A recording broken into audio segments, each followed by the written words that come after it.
Hello everyone! This is a quick ramble, I guess. Well, hopefully it's a quick ramble. About F1 24. Now, obviously, you guys know that I retired from league racing in F1 23, and it seems as though my decision was justified. Um, the the handling model for F1 24 hasn't gone down well with the community for the F1 games.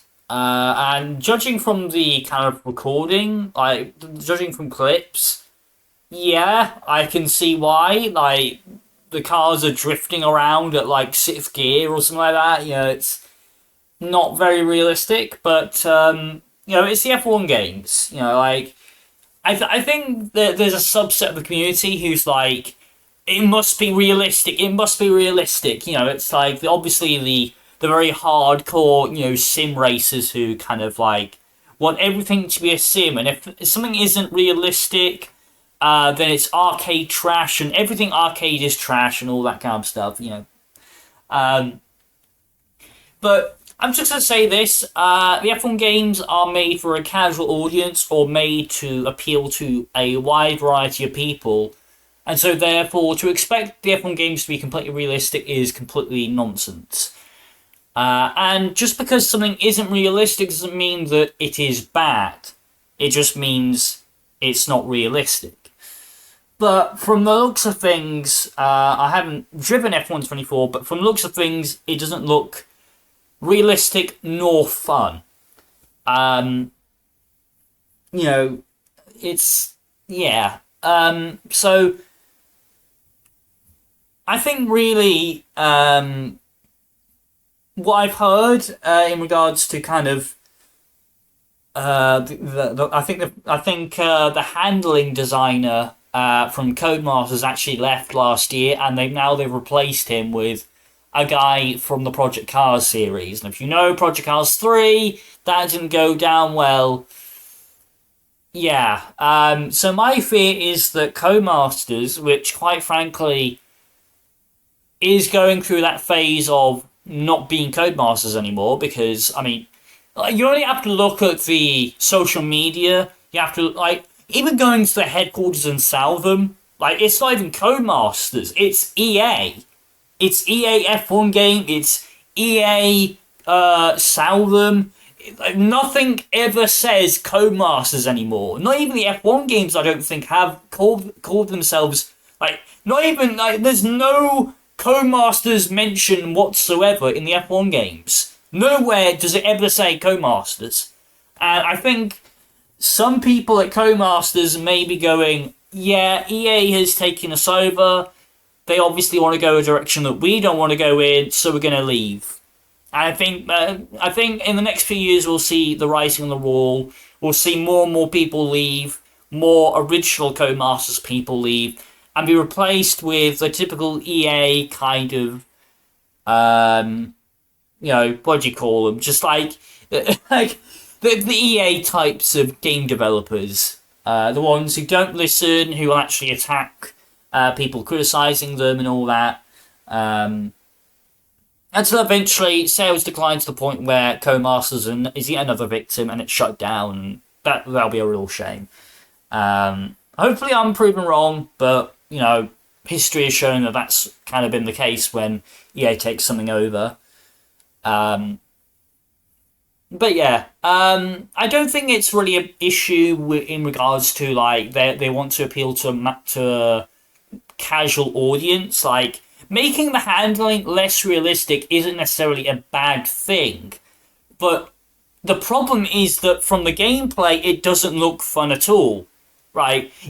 Like, if I was Codemasters, if I was EA, I would make the handling model like it was in F1 2030.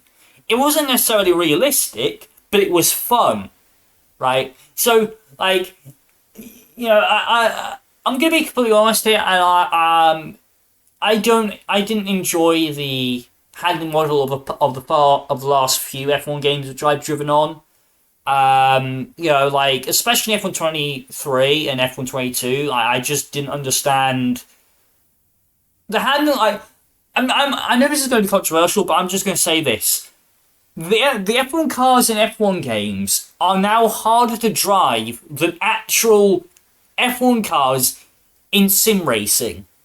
I can drive the Mercedes F1 car in iRacing better than I can drive any F1 car in the F1 games today. And that says a lot. I mean, like, you brake, like the brakes, the handling, everything is just so kind of, with iRacing, you just need to set up your wheel and you're fine. But it's almost like, I mean, going back to F123 in regards to league racing, I had to adjust my controls on my wheel. I had to change my sensitivity almost every single race, because there'll be some times where where the steering will be so slow that, like, like I'm trying to brake for a corner and I'm trying to turn in, but it's not turning in enough. So I have to slow down even more to the point where I'm going 20 miles an hour around the apex just to turn the wheel. So I have to increase the sensitivity and all that.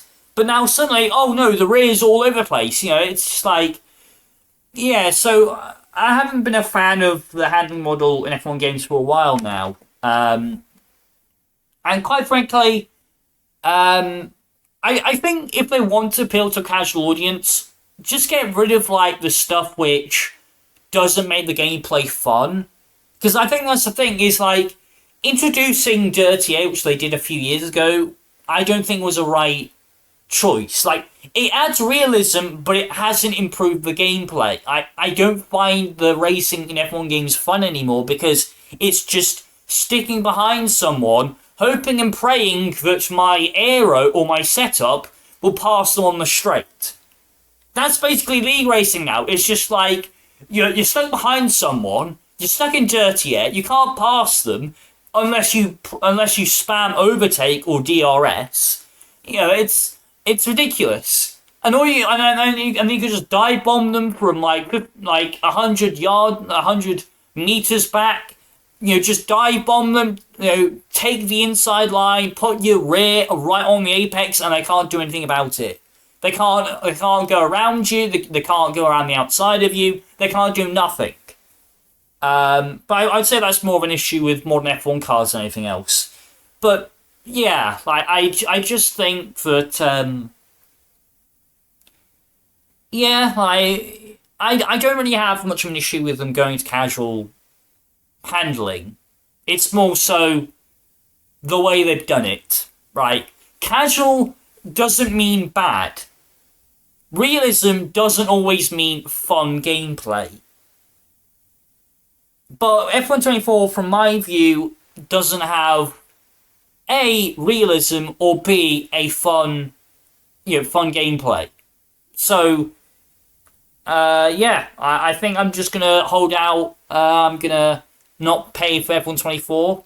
I mean, that's kind of the reason why I stopped league racing. One of the reasons why I stopped league racing was because, I just felt like I didn't want to pay 50 quid for a game I'm going to pay for again next year. So, I mean, if it gets on EA Play, I might try it out, but I think that'll be it.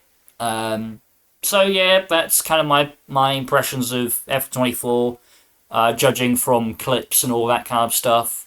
Yeah, I feel like criticism is warranted towards EA. It doesn't look that great. I do like kind of the career mode, like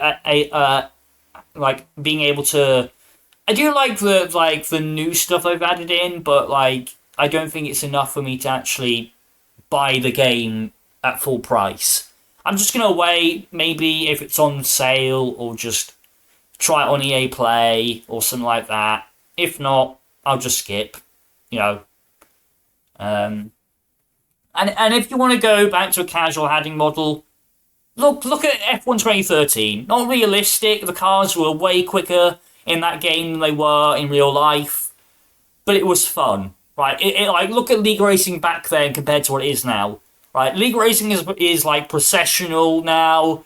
It's frustrating. It's very sweaty. Back then, like, you had overtakes galore, battles, all race. Now it's just like you're hot lapping for 26 laps or whatever, and that's it. It's not really fun anymore.